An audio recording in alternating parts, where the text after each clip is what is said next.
Welcome. My name is Joan Levy Hepburn, and I've been a painter and a musician since early childhood. I'm going to share with you my art and the source of its inspiration. In 1984, I found this 10-acre landscape of forest, ledges, and moss on a 10-acre pond in Killingworth, Connecticut.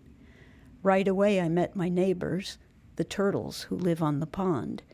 By observing them, I discovered that their sense of home is programmed into their DNA.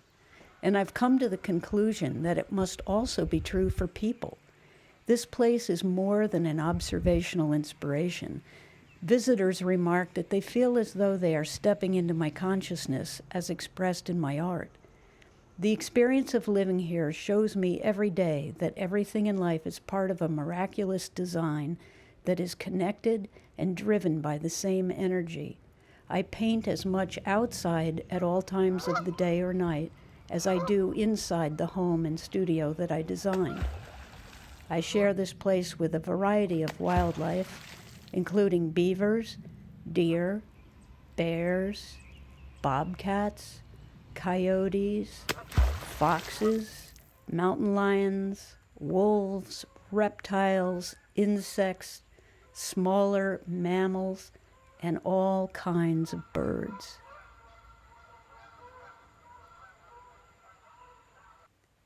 I was lucky to have two wonderful mentors who shaped the development of my work. They were Willem de Kooning and Dave Van Ronk. When I met de Kooning, I was halfway through high school, and he offered to be my mentor. He showed me that I could draw from the entire timeline of art history and that there is really no separation between representation and abstraction. It's all painting. Also, that making art is a way of life, and that the painting is a physical reality, not just a picture of one. His color palette made the painting have its own light, which enhanced the physical power and the material of the paint. Our conversations about color also inspired my approach to color separation. I specialized in the printed reproduction of artwork for museum and gallery publications and established my branding as the color doctor. I collect bones as I find them here and often use those forms in drawings and paintings. My work was represented by the Allen Stone Gallery for 15 years. After Allen died, I started the Stream series of paintings with original cello music and a biophony of the environment. An exhibition catalog for the traveling show includes an essay about the paintings written by Richard Schiff. The paintings are layered with the cultural history of human civilization, the geology of the planet, memory, dream, and visual observation of the stream on the property. This series also includes a 15-foot layered charcoal drawing and oil painting on vellum that was digitized to become a 40-foot backdrop for a ballet collaboration called The Pool of Memory. The theme is about Zeus and Mnemosyne procreating the muses in Hades, with the addition of Dionysus looking for the golden leaves in order to remember and return to his past life. As the series evolved, I wanted to add another dimension to the paintings and began to incorporate anaglyph stereoscopic illusion. Many years of experience in painting and working with the palette of the physics of light informed the creation of these stereoscopic paintings. The first canvas introduced a surprise stereoscopic area, but soon the anaglyph technique took over the entire canvas, just as the beavers were taking over the stream and pond with dams and lodges. These paintings are extremely complex, and one canvas can require as much as 18 months to complete. When the viewer wears red cyan glasses, they have the sensation that they are sharing the physical environment with the beavers. These paintings are scaled to the human body and present a tactile, visual perception of three-dimensional reality. Due to the pandemic, the 6 stereoscopic paintings, unfortunately, have never been exhibited, so I'm glad you're getting to see them now. I've often used color structures as a means of organizing ideas and to describe reality. Early on, I felt that color and music had a deep connection.